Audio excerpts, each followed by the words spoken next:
What up, Marsh Pod? June 26th, the weekend of no SimWorld hoops, but we are back better than ever. Big tilts begin tomorrow, so we're here for part 2. Legend Conference, kind of a reset. Reset the legacy last week. So again, just going through the top teams, kind of where we at right now. Under 10 games left for almost all, for basically the top 6 teams. We're not paying attention to what's just going to be chaotic to get the final couple spots. We're just starting there. So let's go with the top. It's a bloodbath. Saw it posted in Hard in the Paint this morning. Which of the 3 teams between Best Coast, Showtime, and Bay Area? I said I stand by it. I do think Bay Area is the one that comes out on top.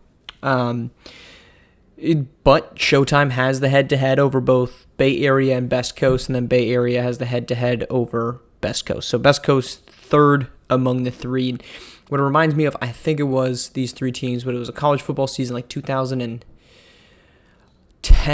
I want to say. Texas Tech, Oklahoma, and Oklahoma State were all vying, I think those were the 3, were all vying to be the top team in the country, and they just were beating one another. Like each team had one loss, and it was against one of the 2 other teams. So they all had gone 1-1 against each other. That's what this feels like.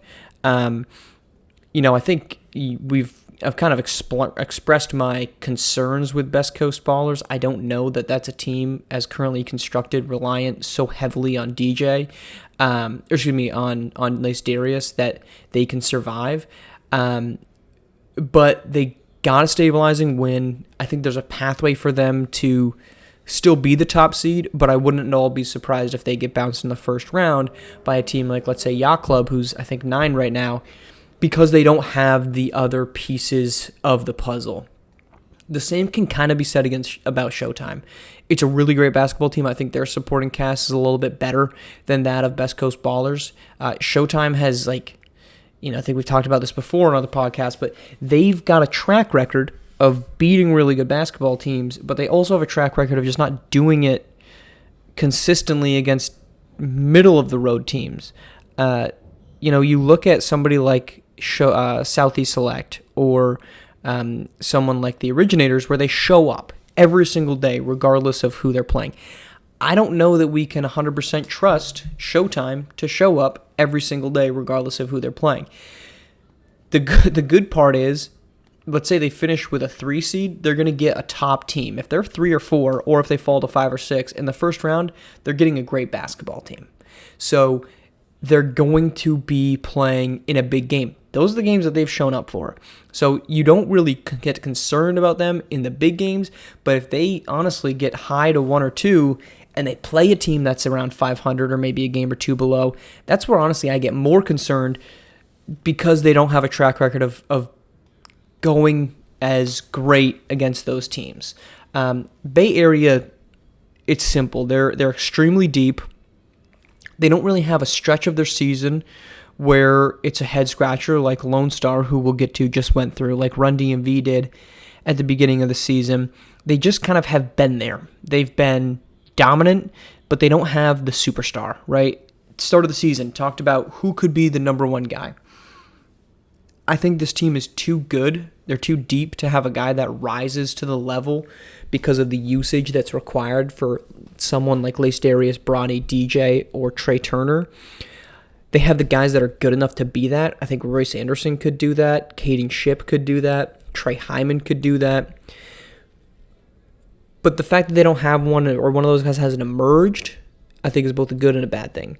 The good part of that is you have a guy that can rise to the occasion, but even if you look at somebody like Rocky Mountain, they're kind of in the similar spot. They're really deep. They're not as deep, but they're deep. But Justin Bell's risen to be that guy. Lucas Banks has kind of established himself as the number 2.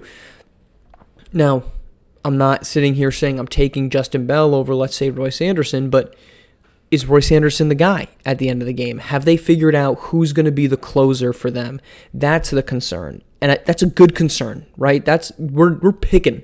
We are nitpicking on these teams at this point, especially with Showtime and especially with Bay Area. But if we want to find a flaw, a hole in the armor, that's it. Do they have the guy that routinely is going to rise up, be like, okay, 2 minutes left, give me the ball, clear out, and I'm going to do it efficiently like DJ Wagner or Bronny James has done. Lastly, on Showtime, I just want to trust Bronny more than anyone else. He has that sense of inevitability. I don't know if that's because of his father, but he's not alone. I think DJ Wagner carries that with him too. Late in the game, Bronny with the ball. We've seen it in those head-to-head games against Bay Area and Best Coast and others. He just seems to know what to do, and he gets it done. That, I don't think, can be said outside of 3 players. That's why I think Showtime could make a serious run. Whether they're the number 1 team or not, I think is a moot point. Because, look, we're all playing in Houston. And it's a best of 1, right? So home court doesn't matter. What's going to matter is your matchup. And if you're anywhere for between 3 to 6, it's not going to matter even more because you're just playing other teams that are very highly ranked. You want to get to 1 and 2, but we've already kind of talked about that. So a lot of faith in Showtime. Just because I don't think they're going to end up with a better record does not mean I don't think they're going to end up being the best team. Let's move to Texas. They've got a massive matchup, H-Town and Lone Star, tomorrow night. That is going to be an exciting one. There's a lot on the line, so let's start with Lone Star. They've stabilized, but they feel a bit more questionable than they did before. That luster that they had. Again, we didn't see these types of losing streaks from guys like Southeast and Originators. Now Lone Star has one. Lone Star was one of those teams. Now they have that. They still got really good chance of advancing. They're awesome in terms of just having been there this entire time, but now, previously their longest losing streak was 2 games. It's now 4. That is the longest among top teams. Now, Originators, they had a 3-game losing streak. Rocky and Showtime each had 3s. But that's the longest of the teams that you would put in that upper echelon. That's what you have to be concerned about. They still have a great backcourt. They're still, 15-7. And they won by 24 over a good Lakeshore Drive team. So, I've said on multiple occasions we can't dive in and overreact to losses. When you string 4 of them together, it's a little different. But at this point, in such a small sample size, 30 games, and we played 20 of them. It's not a lot, man. It's not a lot. You get these little snapshots, and it's tough to dissect if the snapshot is real or if it's fake.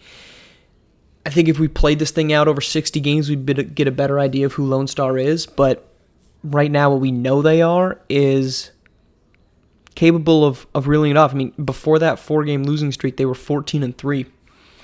They've proven that they can win big. It just so happens that losing streak came at a bad time. If that losing streak comes at the beginning of the season, like Run DMV's did, now Run DMV we talked about already last week, but if that losing streak comes early, we don't really care, do we? Because then we say, hey, they've gone 14-3 since then. But instead, they're 15-7, and you start asking questions. Again, I don't think there's a panic level for them, but it's a concernment that happens. I don't even know if concernment's a word. Staying in H-Town, or in Texas, H-Town, they've been up and down, and you don't really know what you're going to get. They kind of have a myriad of issues. One, they've had a good stretch. I don't know that early on in the season you would sit and say it was a dominant stretch. Their last couple games, this is what they did. They lost to Asia Pacific. They lost to Run DMV. They beat Beasts of the East. They lost to Showtime. They lost to Atlantis. They beat Best Coast Ballers. They lost to Philadelphia. Then they beat Africa. So they've gone 3-1, 2, 3, 4, 5, 3-5 over their last 8. They haven't risen to the occasion outside of their 3-0 start. They were 7-1 early in the season. That was that rise to occasion. They haven't done that since, and it's not a 4-game losing streak like Lone Star where they immediately bounce back. It's an 8-game stretch where they've been below 500. So that's the first kind of thing. Do we have a stretch that makes you happy, confident, or concerned? Do you have a confident stretch or a concerned stretch? They have both. They also don't have a guy, right? Keithan Carter's really good. Tyrell Thompson's really good. Unless you're Tyson Simpson, a big man isn't changing your league, okay? It's not dominant. Tyrell Thompson is not Tyson Simpson. They don't have the guy.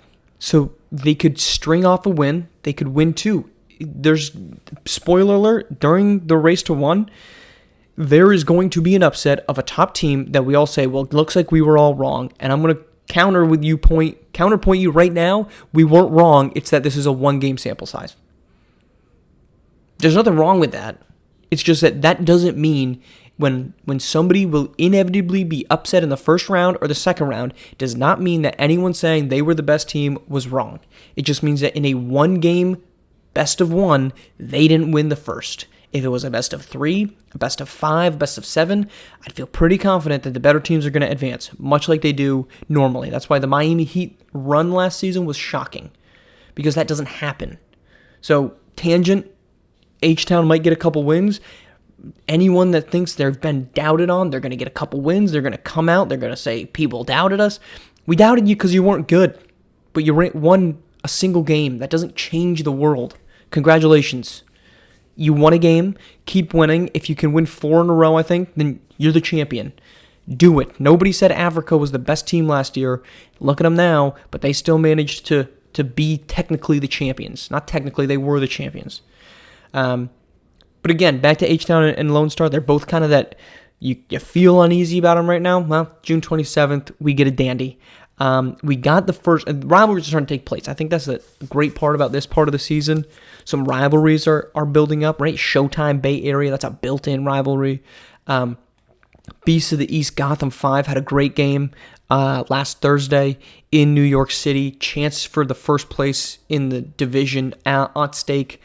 I thought we got a great game. We're going to get another one. Granted, they're not divisional rivals, but H-Town and Dallas, or Lone Star in Dallas, Texas rivalry, man. We're losing them. We're losing some Texas rivalries. In other parts of the sporting world, we're getting one with Lone Star and H-Town. They're meeting June 27th, so next Tuesday, that's tomorrow, 8 p.m. It's going to be a big one. It's going to be an exciting one. And it's going to be, at the end of it, we're going to leave that and say, look, one of two things. Look, H-Town is still not good, or 2, Lone Star is still struggling. One of these teams is going to walk out of that game with it, they're still struggling, and the other one is, have they stabilized? That's going to be the 2 questions. I can promise you that. It's going to be exciting. It's going to be exciting. If you're not tuning in, I don't know what you're doing. So, all right, talk to you Wednesday.